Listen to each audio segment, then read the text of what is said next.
اهلا بحضراتكم مره تانية مشاهدينا الكرام، وتاني فقره معانا النهارده في اما بعد. الاعلام دائما يدخل قفص الاتهام، او هو تقريبا الفتره الاخيره عايش جوه قفص الاتهام. كل ما تحصل حاجه في البلد يقول لك الاعلام هو السبب، والاعلام المزور، الاعلام المدلس، الاعلام الكاذب، الاعلام كذا، وصفات ما انزل الله بها من سلطان، وشتايم قذره جدا بنسمعها من اناس من المفترض يعني اللي شفناه امبارح والنهارده وقبل كده، طبعا لما كان في وقفه قبل كده، من المفترض ان هم اناس متدينون، ويعني نجلهم ان تصدر منهم مثل هذه الالفاظ.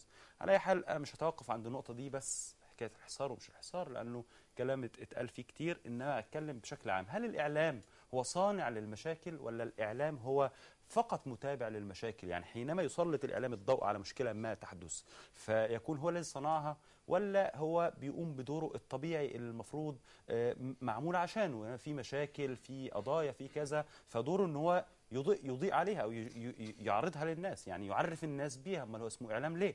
ده دول طرفي نقيض، او يعني طريقين في التعاطي مع تعامل الاعلام مع المشاكل التي تحدث في الشارع المصري. في في الطريقه الاولى بيبقى متهم، في الطريقه الثانيه بيبقى كاشف للفساد وكاشف للمشاكل. خلونا نحاول نقرب شوية ونشوف الدنيا ماشية ازاي، ورأي ضيفينا النهاردة في الاستوديو في هذه المسألة، هذه القضية سخنة جدا في الفترة الحالية على ضوء ما يحدث الآن أمام مدينة الإنتاج الإعلامي. معانا النهاردة الأستاذ مجدي حمدان، القيادي بحزب الجبهة وعضو جبهة الإنقاذ الوطني. أهلا بحضرتك يا أستاذ مجدي، رحب بيك. وبرحب أيضا بالأستاذ إبراهيم السيد، عضو أمانة الاتصال السياسي بحزب الحرية والعدالة. أهلا بحضرتك يا أستاذ إبراهيم، منورينا النهارده. وخلوني خليني ابدا استاذ مجدي، ازاي تابعت الخطاب بتاع الرئيس امبارح؟ هو اتكلم عن الاعلام وقال في بتاع 3 4 5 قنوات هي بتصير بلبله وتصير قلاقل، واحنا هنتخذ اجراءات يعني ضمنيا يعني. طب خليني ابدا الاول أو اقول الاعلام للناس يعني ايه اعلام. الاعلام ده المرآة، نعم. ده العاكس لكل ما يحدث في المجتمع المصري. فبالتالي عندما يخرج الاعلام بنقل صوره لما يحدث في الشارع المصري، فهو يعطي صوره حقيقيه لما يحدث في الشارع، ولا يعطي صوره مخالفه لما يحدث. عندما يتحدث مذيع عن ان هناك سحل وهناك قتل وهناك وهناك وهناك، هو بينقل صوره بالفعل موجوده على ارض الواقع ولا ينقل شيء من الخيال. نعم. عندما يتحدث السيد الرئيس عن الاعلام، لابد أن تكون هناك محددات. إذا كنت يا سيدي الرئيس ترى أن هناك إعلامي فاسد، فلابد من تقديمه للعدالة. إذا كنت ترى أن هناك قناة قد أساءت لك أو أساءت إلى شخصك، فلابد من قفلها بالقانون وليس بقفلها بقرار رئاسي. لابد أن يكون السيد الرئيس حريص أكثر في كلماته عندما يتحدث، وخصوصا للإعلام المصري. وكنا نرى كلماته بالأمس التي يتحدث فيها بشكل لم يخرج به رئيس جمهورية من قبل، عندما يتحدث عن أن إذا كان هناك عشرات منهم قد أسيئوا لنا فنقصيهم ونستمر المسيرة. هذا حديث لم يتم في أي دولة في العالم. هذا حديث خرج من رئيس مفروض أنه كما يقول رئيس بعد ثورة، لكنه ينتهج نهج آخر مخالف للثورة ومخالف للديمقراطية التي قامت عليها ثورة 25 يناير. السيد الرئيس الآن يتحدث بلغة الإقصاء. السيد الرئيس عندما يخرج ليشجب فعل قد تم من قبل جماعة لجماعة، فهو أصلا ينحاز لكيان دون طيب. كيان آخر. السيد الرئيس ينحاز لعنصر دون عنصر. طيب. السيد الرئيس يتحدث عندما يتم قتل أو سحل أو ضرب أحد من جماعاته، بينما إذا حدث قتل أو سحل للجماعة الأخرى فلا يخرج علينا ببيان ولا حديث وكأن شيء لم يحدث. استاذ ابراهيم، ايه راي حضرتك برضو في او كيف تابعت خطاب الرئيس امبارح؟ وطبعا لو عندك تعقيب على كلام الاستاذ مجدي. يعني هو بسم الله الرحمن الرحيم، أسعد بوجودي مع حضراتكم. ويعني اهلا بحضرتك. الحقيقة أشكر لحضراتكم هذا الطرح بداية، ولكن لابد أن يكون الطرح من خلال موضوعية أكثر. يعني ليس من الممكن أبدا أن تكون هناك براءة كاملة لأحد، والإعلام حين توجه إليه أو إلى بعض عناصره على الحقيقة بعض الملاحظات أو حتى الاتهامات، فهو ليس تعميما على الإعلام كله، وبالتالي يجب أن طرح الموضوع من خلال انتقاد بعض عناصر الإعلام وليس الإعلام كله. ليه؟ لأنه هذا أمر يهيج مشاعر الجميع. وأنا أستشعر من حضرتك في المقدمة أنك أيضا كإعلامي ترى في نفسك أنك لست ممن يعني يفعلون مثل هذه الأشياء، وبالتالي هناك نوع من الحساسية في الطرح، لأنك ما بتهيجش حد، ما بتكذبش، ما بتنقلش صورة مغايرة. يعني بالتالي إطلاق الاتهام على الجميع أو تشبيهه على أنه كذلك أمر بيهيج الجميع، وده بيضيع طبيعة الموقف أو حقيقة القضية. حقيقة القضية أن الإعلام هو رسالة أكثر من كونه مهنة، والرسالة يجب أن يحملها أصحابها بشرف وبأمانة. طيب قبل بس تعريف الإعلام، أكمل، أنا مش بعرف. لا أنا في موضوعي، أنا في موضوعي في خطاب الرئيس. قبل ما حضرتك تعرف يعني الإعلام كرسالة أو كمهنة أو كذا، خليني بس أتوقف بحضرتك نقطة واحدة في الكلام اللي قبل كده. أولا لا يجوز إشراكي في المسألة، لأنه أنا محاور في الحلقة مش ضيف، ده رقم واحد. رقم اتنين، الموضوعية اللي بنتعاطى بها، اللي حضرتك بتطلبها مننا يعني في عرض هذه القضية. في اعتقادي ان انا عرضت وجهة النظر اللي بتشوف انه الاعلام بريء لانه بيعرض ما يحدث على الارض، ووجهة النظر الثانية بتشوف ان الاعلام متهم لانه بيهيج وبيثير القلق. حضرتك بتعترض على فكرة، على كلمة انه اطلاق الاتهام على العموم، عموم الاعلاميين. مش انا يا سيدي، يعني حضرتك بتشوف اكيد زي كل الناس انه الاتهام يساق إلى الإعلام. ما حدش قال قناة كذا بالتحديد أو الإذاعة الفلانية بالتحديد، بيقولوا الإعلام متهم بإثارة القلاقل، فبالتالي إحنا بنتكلم على لسان ما يحدث في الشارع بس. يعني لو حضرتك عندك اعتراض ممكن. لا، أنا مش جاي عشان ناخد اعتراضات قدام بعض، إحنا جايين نضع الأمر في مسار إحنا بنتناقش، يعني عايزين نشوف مسار إيجابي، في مسار إيجابي يستطيع المشاهد. لست أنا وحضرتك والضيف الكريم، احنا ممكن نقعد مع بعض نتكلم كتير وما فيش مشاكل، لكن احنا بنقصد في المقام الأول هذا الشارع المصري. نعم. هذه الملايين التي يعني كدت وتعبت وتريد أن تجد يعني شيء يريحها في حياتها اليومية. فاحنا بنتكلم عن الإعلام، وإذا كان الحديث حديث الشارع، لأن الشارع بيشوف الإعلام كله، بيشوف من يكذب، بيشوف من يلقي بالمولوتوف الإعلامي قبل أن يلقى المولوتوف الناري في الشوارع. نعم. يشاهد ويسمع من يعني يهيجون المشاعر ومن ينحازون حتى في العرض. طب أنا أقول لحضرتك على حاجة، وأنا ما كنتش عايز أقولها الحقيقة. وفي إحدى قنوات التلفزيون المصري اللي هو ملك للشعب واللي هو بأموال الشعب، إحدى القنوات تنزل على التتر بتاعها: مثير الشغب يشعلون النار في 4 سيارات أتوبيسات، هكذا. ثم بعد دقيقة واحدة ينزل التتر ده، بعد أن كان مبنيا للمعلوم يبنى للمجهول: اشتعال النيران. أنا يعني عايز أقول حاجة، احنا مش عايزين يعني ننصرف الى هو في الحقيقه كان مجهل سواء في الاول او في الثاني. لا يعني مثير الشغب هم لا لان مثير الشغب كانوا معلومين يوم الجمعه، كانوا معلومين تمام، وشاهدتهم كل القنوات الفضائيه وكل العالم شاهد هذا القانون. بس احنا برضو في الاول في الاخر نريد ان نعلي القواسم المشتركه. اعتقد ان احنا كلنا جميعا ابناء هذا الوطن، نحن كمصريين هذا قاسم مشترك يجب ان نعظمه. يعني الخلاف السياسي يجب ان يصغر امام الوطن الذي يجمعنا، أمام انتمائنا لهذا الوطن. الصالح العام يجب أن يغلب وأن يتصاغر أمامه المصالح الشخصية والمكاسب الحزبية والانتخابية وخلافه. وبالتالي يجب أن احنا نضع زي ما قلت لحضرتك الأمور في مسار إيجابي، كل ما نمشي في خطوة تتحقق نقطة إيجابية يمكن حل جزء من المشكلة، لأنه ليس بالضرورة أو من الممكن أن أي مشكلة تحل في خطوة واحدة. مزبوط. وبالتالي أنا حييت طرح حضراتكم لهذا العنوان، باعتبار أن احنا عايزين بالفعل نسهم ولو بخطوة بسيطة في هذا الموضوع. خطاب السيد الرئيس. يعني حضرتك أخذت وقت الإجابة بتاع خطاب السيد الرئيس. لا بس يعني يا ريت نبقى ملخصين شويه للراي حضرتك في خطاب الرئيس علشان ننتقل. وانا حضرتك بطرح رايي، ولما وقت يخلص حضرتك قول لي اسكت وانا اسكت، ما عنديش مشكله. اتفضل. انا يعني جاي اقول اللي انا عايز اقوله. خدت بال حضرتك ازاي؟ ما حدش بيمنعك. لا، ما انا عارف. فيما يتعلق بخطاب السيد الرئيس، يعني انا مش عارف هؤلاء المترصدين المتربصين ما لهم. يتكلم الرئيس يقول لك ده قال، ده عمل، ده شاور. لا، احنا عايزين نتكلم عن اللي الرئيس قاله.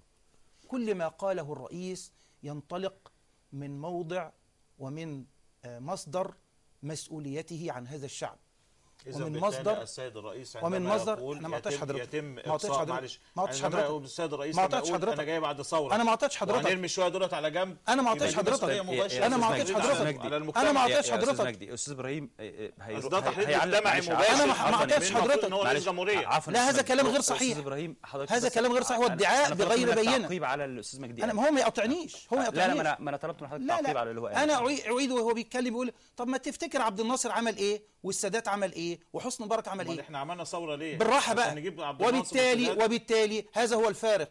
لو ان السيد الرئيس محمد مرسي سار على نهج السابقين، لو ان الثوره لم تغير شيء لكان الان الالاف قابعين خلف السجون، لكن هذا لم ولن يحدث. معلش، وانت برضه مش لم ولن مش يحدث. هتشبه مرسي بجمال عبد الناصر بقامته والسادات مفيش بقامته. قامه ولا حاجه. صاحب مفيش قامه ولا حاجه. 10 سنين اللي ما مفيش اتحققتش 10 سنين ولا ايه؟ تتحقق. راجل اول ما هزوا طوله بعد 4 انت سنين. هتشبه مرسي انتوا بجمال عبد بتتكلموا الناصر. في ايه؟ انتوا بتزيفوا التاريخ وبتضللوا الناس.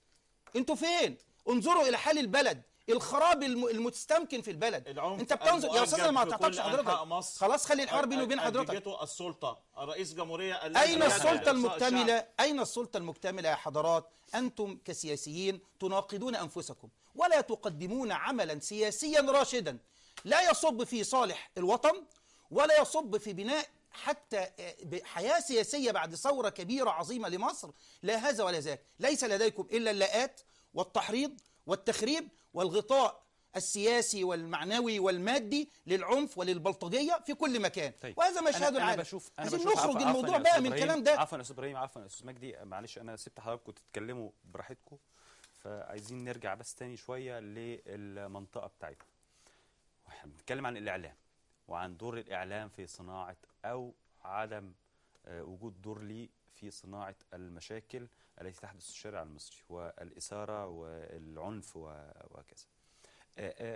أستاذ مجدي، يعني يمكن ورد على لسان الأستاذ إبراهيم أكثر من نقطة بتدلل على أنه الإعلام يعني يدعم ويدشن للعنف، وشفنا في أكثر من مكان في قنوات معينة وناس بيدعون إلى اتخاذ إجراءات عنيفة تجاه الآخر، وبالفعل بتحصل بعد كده، وبيحصل لها غطاء سياسي من قبل بعض يعني الجهات، متهمه مثلا دلوقتي جبهه الانقاذ مثلا بانها بتعمل غطاء سياسي. خلينا نشوف مين اللي اجج للعنف، مين اللي دعا للعنف، مين اللي راح للاتحاديه وضرب المتظاهرين السلميين وقتل منهم جزء.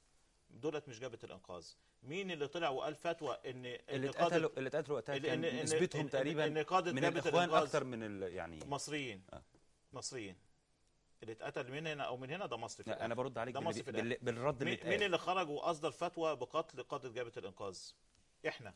مين اللي خرج وسحل وضرب؟ احنا. مين اللي قتل؟ احنا. مين اللي دمر؟ احنا جبهه الانقاذ هي اللي بتدمر مصر. جبهه الانقاذ اللي راحت قعدت مع الرئيس مرسي مره واثنين وثلاثه عشان نضع محددات، والرئيس مرسي لم يضع محددات للحوار. الرئيس مرسي لا ينتهج اي نهج يتبع الديمقراطيه باي شكل من الاشكال. الرئيس محمد مرسي اللي قال 5 6 7 8 مزنوقين في حاره. الرئيس محمد مرسي اللي قال الصوابع بتلعب في مصر. الرئيس محمد مرسي اللي النهارده طلع قرار من النائب العام بقبض على 5 منهم واحد بيقضي شهر العسل بقاله اسبوعين، احمد دومه، منهم واحد ما طلعش المقطم اسمه احمد عيد. انا هقول اسبوعين مين؟ احمد دومه اسبوعين؟ ده لسه جاز اول امبارح. ده تاني اسبوع. ده لسه اول امبارح. عفوا يا استاذ ابراهيم. منهم علاء عبد الفتاح بعد ما عملها، منهم حازم عبد العظيم اللي ماسك طوبه. امال الراجل كان ماسك رشاش وقاعد قدام مكتب الارشاد. البلاغات اللي احنا قدمناها في احمد المغير والاخ عبد الرحمن عز، والبلاغات اللي اتقدمت قد كده في مجموعه الاخوان اللي ضربت الناس قدام الاتحاديه، فين؟ قدامنا نائب عام ملاكي لا ياخذ الا ببلاغات الاخوان. لما تقدم له بلاغ النهارده من عبد المنعم مقصود محامي الاخوان الصبح، وبالليل يصدر امر بضبط والقبض والاحضار ل5 من الشباب، منهم واحد بيقضي زي ما قلت لحضرتك، منهم احمد عيد كان معايا لغايه الساعه 7:30 بالليل ما كانش طلع المقطم اللي احمد عيد جاي اسمه في منها حاجات كتيره جدا. قدامنا سلطه بتنتهج النهارده يقول لك في نفير عام من جماعه الاخوان المسلمين، يعني في استنفار. يعني احنا الناس المعارضه، رئيس الجمهوريه للاسف لا يريد معارضه. المعارضه ما هي المعارضه ايه؟ انت مش عايزني اعارضك، انت مش عايزني اوجه لك اي لوم، انت الان انا مش شايف منك اي رد فعل. انت وعدتني ب100 يوم ما وفيتش بيها، انت وعدتني بدستور توافقي وركنتني على جنب ولا كان ليه اعتبار، انت وعدتني بحل جمعيه تاسيسيه وما حصلش، انت وعدتني بمجلس شورى في 70 80 واحد من عندي من التيار المدني وعينتهم 70 اخوان، انت وعدتني بحاجات كتيره جدا ما نفذتش منها حاجه. احنا عندنا اداء حكومي فاشل ذريع وليس له وجود. اداء حكومي وبنقول له غير يا سيد الرئيس، يقول لك لا الدستور ما ينفعش. طب ما الدستور اللي بينفع ان انت ما تغيرش الحكومه، ما هو نفس الدستور اللي بيقول لك ان انت لما يكون عندك لاجئ سياسي ما تسلموش، تروح تسلمه عشان 2 مليار دولار. ما هو انت دلوقتي بتتعامل بمكيالين، انت ماشي الدستور بمزاجك. طيب. انت بتعمل اعلانات طب دستوريه ولغى الدستور. استاذ مجدي واستاذ ابراهيم، هكرر على حضراتكم الطلب برجاء، يعني ان احنا ما نخرجش كتير او نبعد انا بعيد بحاول عن اقطع موضوع حدود. الاعلام. احنا بنقطع احنا حدود بنتكلم الإعلام. دلوقتي. خليني ارجع بس هو في للمنطقه دي نقطه لانه بس، كلام مهم. نقطه اخيره جدا. الاعلام ده هل هو تلفزيون وصحف، ولا هو ايضا تويتر وفيسبوك؟ ما هي اعلام، لانها بتعلم الناس باللي بيحصل. فبالتالي انا لما اصدر الامر بالقبض على 5 عشان بيكتبوا معلومات على تويتر وفيسبوك، يبقى انت كده بتقضي طيب. على الاعلام. طيب استاذ ابراهيم، يعني كان الاعلام يتهم بانه خاضع للسلطه في وقت مبارك، وانه صفوت الشريف وانس الفقي، صح الكلام؟ نعم. ولا تمام؟ نعم. وصفوت الشريف طبعا حزب الوطني، فكان بيسخر القنوات التلفزيونيه الرسميه الحكوميه يعني لصالح فصيل بعينه وفصيل الحزب الوطني والسلطه من كانوا في سده الحكم وقتها. السيد الرئيس بالامس قال انه في بتاع 4-5 قنوات بتثير بلبله، واحنا بصدد اتخاذ اجراءات، او يعني فهم من ذلك ضمنيا. يعني الرئيس يتحدث عن 5 قنوات، وهو يمتلك التلفزيون الرسمي على رأسه وزير من جامعة الإخوان المسلمين، وقناة مصر 25، قناة الجزيرة مباشر مصر، وقناة الجزيرة أساسا بشكل عام، قنوات يعني حوالي 20 قناة مثلا. فهو يجي يتكلم عن 5 قنوات. يعني برأيك يعني لماذا يكيل الرئيس بمكيالين في التعاطي مع الإعلام؟ برضه حضرتك طلبت ان احنا نتكلم في الموضوع وحضرتك اللي خرجت عنه خالص. مفترض لا، ما انا نتكلم عن الإعلام. هدلل لحضرتك. المفترض ان احنا لما نتكلم عن قضيه الاعلام، احنا هنا احنا غير مسؤولين عن ما يقوله السيد الرئيس. مؤسسه الرئاسه تدفع عن نفسها، تخرج تقول، تسال فتجيب. انا باخد راي حضرتك بصفتك ما انا هقول عضو لحضرتك في بس حزب ما الحريه انا والعداله، بس كان الرئيس محمد ما انا مرسي رئيسه ومرشحه يعني. ما انا بثبت دي اولا ان انا اذا تحدثت فلست يعني ما تش محاميا ممثل عن عن الرئيس الرئيس. طبعا. ده اكيد يعني. دي حاجه. الحاجه الثانيه، حضرتك بتقول الجزيره. مين قال الجزيره تبع الرئيس؟ اهو ده بقى من ضمن بقى ايه ما يعني يشاع. لا بصراحه ده رايك. لا ده رأيي. يعني لا ده راي حضرتك. لاحترام عقولنا. لا انت اللي تحترم عقول الشعب حضرتك. من قال ان الجزيره تبع الرئيس؟ انت شايف ان انا مش بحترم عقول الشعب؟ لما حضرتك تقول كده تقول احترم عقولنا، انا برد على كلمه حضرتك. احترم عقولي يعني أنا عقلي عقلك تماما. عقلي وعقل ولذلك انا بأنكر على حضرتك ده في تقدير واحترام. بقول لك مين قال؟ انا بقول لك مين قال ان الجزيره تبع الرئيس؟ الامر الثاني، انا هقول لك حاجه على مسؤوليتي الشخصيه، وانا في مبنى التلفزيون المصري، وانا اتوارد كثيرا في قناه ان التلفزيون المصري نفسه لم يخلص. لا اقصد للرئيس، احنا مش طالبين من الاعلام انه يخلص للنظام، ده اللي احنا عايزين نغيره. الا يكون يعني كان التلفزيون ما كانش تابع لمبارك بقى. لا انا بتكلم يعني ما هو لو كان تابع لمبارك عشان صفوت الشريف على راسه، يبقى هو تابع للدكتور محمد مرسي. انا بتكلم دلوقتي حالا. انا بتكلم دلوقتي حضرتك صلاح مسعود على راسه يعني. لا ما توديناش. خلينا هنا. يعني. انا اقصد اقول ما نحن الاعلام يا استاذ ابراهيم، نحن ما نهدف اليه ان يخلص الاعلام للوطن والشعب، لا ينحاز، لا يميل، تمام، ويكون حياد ايجابي. طيب لا يكون اسيرا للسلطه. كيف يكون الحياد؟ اولا الحياد ايجابي وليس الحياد السلبي. ازاي يعني؟ يبقى أيوة. ازاي؟ اولا الاعلام هو احد الركائز الاساسيه لبناء الدوله طبعا، ولنشر الوعي في المجتمع اكيد، ولصناعه حضاره حقيقيه في الامه من خلال تبني ادواره المتعدده واستخدام ادواته النافذه والمقبوله. ازاي بقى حياد ايجابي؟ في التناول الايجابي. يعني لما الاعلام يرى فعل ايجابي نافع للوطن، لابد ان هو يقدمه بكامل صورته، وان يعني يحض عليه ويشارك فيه. ولما يجد العكس يجب ان يبين. لا يساوي بين الاثنين. لا يمكن ابدا ان يتصور انه من يلقي بالمولوتوف او انه يحرق او انه يدعو الى تخريب في البلد او يصنع اي فعل بقى من شانه انه هو، او حتى يثير اشاعه تثير بلبله وتهدد الامن والسلم الاجتماعي، تمام، انه هو يتعاطى معها تعاطيا ضعيفا او سلبيا او يساوي بينها بين غير. لا، لابد ان يكشف الاعلام الوجه الايجابي ويدعمه والوجه السلبي ويحذر منه، دون ما احنا ما نقصدش اشخاص، احنا بنقصد الافعال، التصرفات، المبادئ والقيم. وبالتالي ما انا بتكلم مثلا عن انه بقى ايه، مثلا نعم. في واقعه، في حادثه مثلا دلوقتي، قطع طريق، حلو، تمام، نعم، انا كاعلام نعم. نجيب سيرته علشان ما اقولش ان في البلد فيها انفلات لا امني؟ ليه امال اعمل ايه؟ طيب خلي بال حضرتك. لا بص، ما هو ده بقى دي الدقائق. انا مش عايز اتدخل. لا انا بقول كنموذج يعني كنموذج. لا هناخده كنموذج. هب ان المشهد اللي حضرتك قلته في قطع طريق، الاعلام هيغطي، هيروح، هيشوف الناس اللي قطعوا الطريق دي، تمام، وهيتعاطى مع المشهد كاملا، سواء من اصحاب المشكله مزبوط. او المسؤولين. إذا ما ثبت أن هؤلاء ليسوا بحق وأنهم معتدون وأنهم آذوا الناس وأنهم خالفوا القانون، لابد أن يظهر الإعلام ذلك، ما يظهرهمش على تخريبهم وفسادهم، على أنهم ثوار وعلى أنهم متظاهرين وعلى أنهم أصحاب حقوق. لأنه أخذ الحق لابد أن يكون وفق آليات دولة القانون والمؤسسات والدستور. وبالتالي لما يكون في قطع طريق باستحقاق لابد أن يساند الإعلام هؤلاء، بل يضغط على السلطة لتحقيق مطالبهم، كما أنه من الواجب أيضا إذا وجد تجاوز في استخدام الأداة من قاطع الطريق بتعطيل مصالح الناس أو خلافه أو تهديد أمن وحياة الناس، إن هو أيضا يوجه لهم الرسالة الإيجابية. طيب أستاذ مجدي، إيه رأيك كسياسي في مسألة الإعلام، وإزاي يعني حط لي خريطة كده من عندك تصور لأنه الإعلام يمارس دوره إزاي؟ أنا هرد على نقطة بتاعة إظهار الوجه الإيجابي والوجه السلبي. يعني النهاردة لما المواطنين يحققوا حد الحرابة بإيديهم، فأنا ما هجيبش الراجل المقتول ده، أنا هجيب المواطن الشريف اللي قتله عشان أقول ده مواطن شريف، ده قتله عشان بيسرق، وفي الآخر يطلع متخلف عقلي أقام عليه حد الحرابة في الشرقية. واخد بالك؟ ده المفروض ان الاعلام ما يغطيش النقطه دي، المفروض ان الاعلام كمان ما يغطيش الثلاثه اللي اتقتلوا بسبب السولار وطوابير السولار. ليه؟ عشان ده موقف سلبي، ده كده بيأثر على السلطه الحاكمه، ده كده بيشوه سلطه الرئيس. المفروض الاعلام ما يعملش كده. ده المفروض ده انا برد على كلام الاستاذ ابراهيم ان انا ما قلتش كده اصلا. الاعلام، ما انت بتتكلم عن يعني انا ما قلتش كده اصلا. لا خالص، انا قلت الاعلام يتناول المشكلات واثار المشكلات، الاعلام المصري ويجيب الاطراف كلها ويطرح حلول المشكلات. الاعلام المصري للاسف لغايه النهارده لم يتناول مشكله السولار بالشكل الكامل. النهارده في 3 قتلى وعدد مصابين، كل يوم في مصابين بسبب السولار. ازمات صنعتها السلطه لم تمر على مصر. السلطه اللي صنعتها السلطه ولا اللصوص والحراميه ولا اللصوص والحراميه اللي بيسرقوا السولار وبيهربوه؟ فين اللصوص والحراميه؟ ما انتوا بتقبضوا على اللصوص والحراميه. مسؤوليه مين؟ يصدقون صفه لوطنك يا اخي.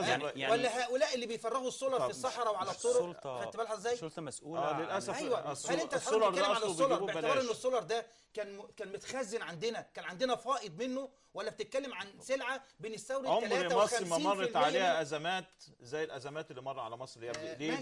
بسبب حكومه فاشله. ولا هذا غير صحيح. حكومه فاشله، حاله نفسيه، حكومه لا تتعاطى، حكومه لا تتعاطى. رئيس وزراء بيتكلم عن تعقيم، رئيس وزراء بيتكلم عن القطن، رئيس وزراء بيقول لك ده تصيد واخد بال حضرتك؟ ده تصيد ايه؟ احنا شايفين فعل عشان نتصيد يعني عشان اطلع بصوره ايجابيه واقول والله انا معايا رئيس. انت لا ترغب ان معايا رئيس وزراء. طب ما نسمع بعض.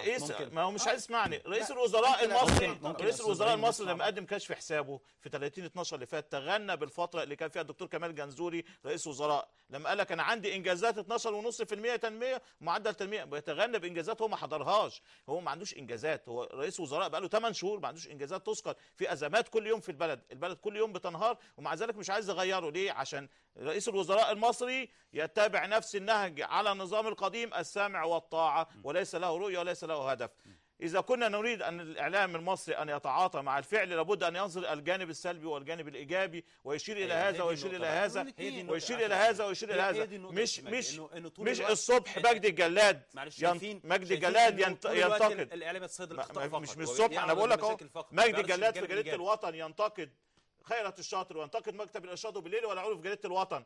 ده نهج الجماعه، ده نهج الجماعه. مين قال كده؟ ده الاسلوب الدموي، ده الاسلوب الدموي. واخد بال حضرتك؟ انتم كده اصلا. لو انتم لا تجدوا اي دليل. الاعلام المصري لا، ده غير صحيح. لو انت لا تريد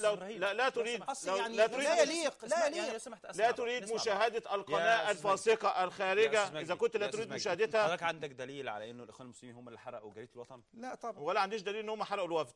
لا عندك دليل ولا ما عنديش دليل ان هم اللي بيحرقوا. يا صديقي رد عليا يعني. يا صديقي ما هو باين يا صديقي ما هو باين التحريض. هو باين التحريض في القانون اللي انا في الجريده. انا معفي من الاتهام. انا ادرك ذلك. انا بياع. لكن لا الاعلام اذا كنا نتحدث الاعلام، وانا لا انتقد الاعلام المصري باي شكل من الاشكال، هناك قيادات وقامات كبيره جدا، لكن عندما يتحدث الرئيس بشكل شخصي عن اعلامي واحد انتقده، فهذا رد فعل مخالف جدا لطبيعه اي رئيس جمهوريه في اي دوله. طيب ومخالف للاقصاء. كيف رايت عفوا استاذ مجدي، كيف رايت يا استاذ ابراهيم الدعوات اللي صدرت من البعض وتناقلتها كل وسائل الاعلام وبالصور واليفط وكلام كده قدام مدينه الانتاج الاعلامي، انه فلان الفلاني، مش عايز اسمي اسماء الزملاء من الاعلاميين، لو شفناه هنفصل راسه عن جسمه، والتانية هنعمل فيها مش عارف ايه، والمدينة هنولعها.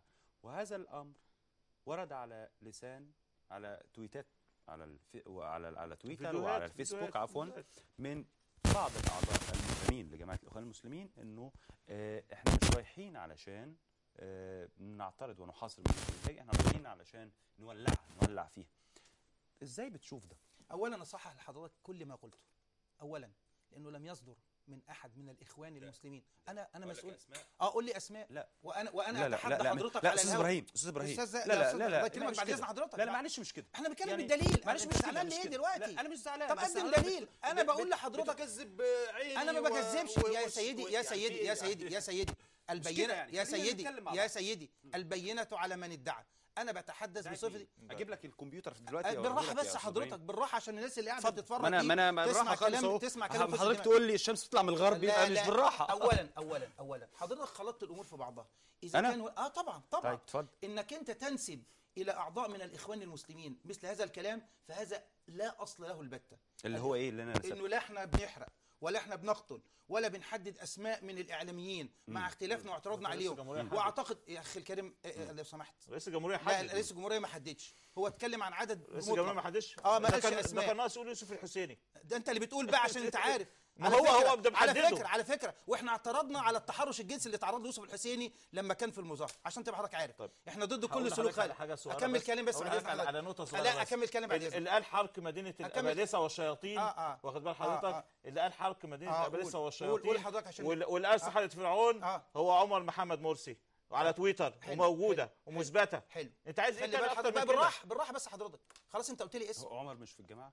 لا خلي بس. لا مش في الجماعه. خليه في الجماعه او غيرك الجماعه. بس مش ده الموضوع بقى دلوقتي. المشكله ان احنا مش عارفين مين ابن اللي في الجماعه ومين اللي مش في حلو. الجماعه. عشان كده دي المشكله. حلو ومش لازم. على فكره بقى اسمها جمعيه. احنا مش على مصريين فكره يا فندم حسب بلد واحده مع بعض برضه. حسب الاشاره الاخير. لا عشان نبقى عارفين بنتكلم مين يعني. طب حلو قوي لما يبقى عارف بكلم مين. استاذ الفاضل حسب الاشاره الاخير يطلق عليها جمعيه مش جماعه. جمعيه وجماعه جمعيه. ما تقلقش لسه ما حصلش. يعني 364. اتفضل يا استاذ جمعيه 664. قصد من ضل. اتفضل. بص حضرتك، اي مكان احنا دلوقتي مش بنتكلم عن جماعه وعن حزب وعن الكلام ده كله، احنا بنتكلم عن وطن وعن دوله قانون ومؤسسات ودستور. كل من يخالف. حضرتك ما جاوبتش على السؤال. ما انا هكمل كلامي اهو، انا بكمل كلامي اهو. كل من يخالف هذا الامر يجب ان يحاسب. يطلع بقى عمر محمد مرسي، يطلع جوه جماعه، يطلع بره جماعه، طبقا للقانون. طبقا للقانون. تمام. واحنا لما قدمنا بلغاتنا احنا متفقين في الموضوع. عفوا استاذ مجدي، مختلفين اصلا. لو سمحت يا استاذ مجدي، انا قلت في الاول ان احنا محتاجين نعظم القصائم المشتركه عشان نقدر من خلالها نحل الامور اللي فيها خلاف. لا اعتقد ان احد مهما كان مختلف على هذا. تمام. ولا تحمي احد، لا سلطه ولا انتماء لحزب ولا انتماء لجماعه ولا منصب ولا اي شيء. خلاص. فايا ما كان، اذا ثبت ان عمر او غير عمر اطلق اي كان مش عايزين نسمي اسماء. صيحه تحريضيه حسب انا على انسان. اصل حضرتك اللي طلبت اسماء. لا مش عايزين نسمي اسماء. لا يعني خلينا. لا اصل الكلام موجود والناس قريته حتى لو ما قالوهوش. الناس شافته وقريته. انت حضرتك لما تسالني وتقول لي جماعه الاخوان المسلمين، بقول بعض اعضاء ولا بعض اعضاء الاخوان المسلمين. هقول لحضرتك ليه. نحن هقول لك منزهين ولا ايه؟ لا هقول لك مش منزهين، بس احنا جماعه الاخوان المسلمين. انا بتكلم بقى هنا بصفتي عضو امانه الاتصال السياسي في حزب الحريه والعداله وعضو في جماعه الاخوان المسلمين، واتشرف ان انا من الاخوان المسلمين. تربينا على المؤسسية في القرار وعدم التصرف المنفرد المتهور. ليس لدينا أحد في الإخوان المسلمين يتصرف من تلقاء نفسه تصرف متهور، إنما عندنا مؤسسية للقرار وعندنا شورى وعندنا التزام كامل، والعالم كله يجمع على ذلك. ودي يمكن من أهم النقط اللي الناس عارفاها. يعني وبالتالي معنى كده إنه اللي راحوا ليس أحد من الإخوان عفوا اللي راحوا حرقوا الخيام بتاعة الناس عند الاتحادية كان بقرار مؤسسي؟ لا هقول لحضرتك بقى. أنت عايز توصل لحاجة شغالها من الفقره اللي فاتت.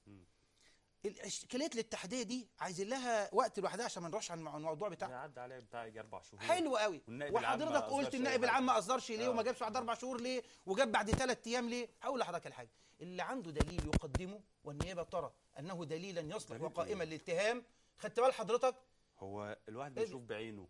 انت شفت عايز دليل اكتر من كده. انت شفت بعينك حضرتك. واحد مسيحي. يعني انت شفت بعينك. واحد مسيحي. شفت بعينك اللي اتقتلوا في الميادين يا استاذنا؟ شفتهم ولا مش شفتهمش؟ شفتهم؟ خدوا براءة اللي قتلوهم ولا ما خدوش؟ تتكلمش ليه حضرتك؟ سيد الفاضل، في تتكلمش ليه حضرتك؟ حكم. ياه، أنا ما أقدرش- دلوقتي ما بقى في أقدرش قاضي أعلق حكم. على أحكام ما احنا القضاء. بنقول في النيابه هو تقدر هتحكم. تعلق على احكام القضاء؟ طب ما انا بقول لحضرتك هو اشمعنى دي؟ ما انا بقول انا ما لحضرتك بعلقش على أحكام وبالتالي القضاء. النائب العام مش احكام قضاء. يا استاذ الكريم، النيابه جزء من القضاء. بس مش حكم، مش يا حكم سيدي انا ما قضاء. بتكلمش على الحكم، انا بتكلم على الاستدعاء، بتكلم على ده ان هو ضبط واحضار. ضبط واحضار. مين ضبط واحضار؟ الخمسه. الخمسه النهارده استدعاء لا، لسماع لا، لا، اقوال. ضبط واحضار. طيب ضبط انا واحضار، سمعت ده في الراديو بنفسي بقى. خليهم ضبط يعني والله واحضار، سمعت. خليهم ضبط واحضار اي مكان. مش في سلطه قضائيه احنا عايزين نحررها من اي احنا تدخل. مش معترضين يبقى نشيل عليها النائب والله. العام. احنا بنتكلم. لا نشيل النائب العام لا، ليه؟ عفوا يا لأنه أستاذ ملاكي. مجدي. لانه ملاكي؟ عشان لا لان ده عشان اتهام الصورة- كاذب. لا لا عشان الصوره وادي تبقى حكم واضحه قضائي. يا استاذ ابراهيم. ادي حكم عفوا بس قضائي هسيبك تتكلم. يعمي هسيبك أعين تتكلم. الجميع هسيبك تتكلم. عما لا، لا، يتحدثون تعمل به عن علينا ليه بس؟ بطلان. ليه اهو تعمل حكم علينا- قضائي. تعمل اهو علينا ليه بس أهو. اسمعني لو اهو سمحت. حكم قضائي. انا لا ادعي. انت حضرتك مش عايز تسمع. لا بسمع. ممكن تسمع. اتفضل طيب. طبعا. بس عشان الامور ما تبقاش مجتزئه، يعني يبقى الاراء مجتزئه. انا مش بتكلم عن انه النائب العام مش من حقه ان هو يامر بضبط واحضار اي حد بيشوفه، طبعا طالما في وقائع عنده. طبعا لا، الراجل شغله كده. نعم. انما انا بتكلم عن الكيل بمكيالين في انت حديثين بتحكم على كده متشابهين. علشان احنا شفنا ده. انت شفنا شايف الناس كده؟ بتنضرب عند مش ده رأي عند حضرتك؟ عند مش ده رأي الاتحاديه. شفنا الناس بتنضرب عند مكتب مين اللي انضرب عند الارشاد. الاتحاديه؟ عند مكتب الارشاد. العشرة من أياً الاخوان كان. المسلمين اللي أياً اتقتلوا. كان مين؟ ومش عايزين نقول الاخوان يا المسلمين فندم، أياً لسبب كان عشان مين؟ الحسيني ابو ضيف قبل الاخوان المسلمين. دمه قبل الاخوان المسلمين. لان احنا مش هنقول اخوان وغير اخوان، هنقول مصريين. ليه ما صدرش قرارات في دي بقى لها 4 شهور وصدر قرار في دي بقى بعد 3 ايام؟ مين قال؟ ده اللي انا بتكلم فيه. لم يقدم اي. على فكره حضرتك احنا قدمنا 153 مسكنا 153 بلطجي ومجرم من اللي اعتدوا على الاخوان في الاتحاديه. ورئيس نيابات مصر الجديده افرج عنهم مساء. مسكتهم بأنهي سلطه؟ خدت بالك ازاي؟ مش قضاء برضه يا اخي انا بتخانق انا سلطة. وانت وخدتك مسكتك سلطة. وديتك للنيابه وانت وديتني. بأنهي حلو سلطة؟ قوي دي. رحنا انا وانت القسم. انا بس يعني قبل ها إيه؟ حضرتك ما تنهي حكم القضائي. احنا عندنا مؤتمر صحفي بعد بكره في جبهه الانقاذ الساعه 3. معلش يا استاذ مجدي، هو الحكم القضائي متعلق بايه يا استاذ؟ بتعيين النائب العام وموافقته للقانون الدستور بنسبه 100%. طيب. لو حضرتك حابب تعرفه يعني. لا، ما هو- ويا ريت الاعلام ينشره. لا ما حدش. النائب العام موجود. ما هو موجود، بس موجود بسند قانوني ودستوري سليم. يعني دستور. انت بالإعلان الدستوري. شفت حضرتك بقى؟ بالإعلان لا شفت حضرتك؟ ده فندم انت الخبر كده الأخير إنه حضرتك كده انت هيتشال طرف. وهيجي واحد. كده انت لا، لا. طرف. انا هكلمك كطرف بالإعلان بقى. الدستوري. لا أمال إيه؟ خد حضرتك انا ما عنديش خبر بالقانون. من احد قول لي وانا اديه لحضرتك. قول لي وانا اديه اتفضل، ما هو في لحضرتك. إيدك وأنت ارجع بقى لابس لحضرتك، النضارة. ارجع حضرتك لحكم محكمه جنح مستأنف الازبكيه في موضوع النائب العام برئاسه المستشار ابراهيم محمد وعضويه المستشارين علاء الدين عبد الغني والمستشار محمد مأمون يوم الاحد 24/2/2013.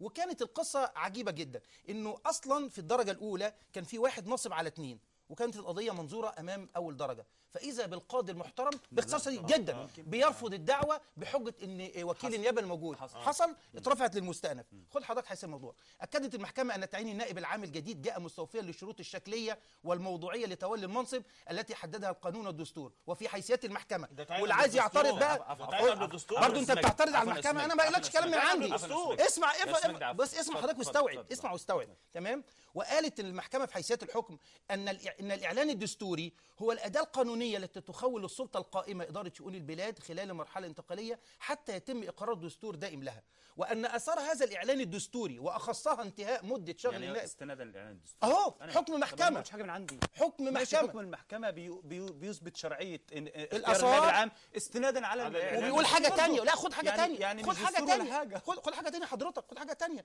خدت بالك ازاي؟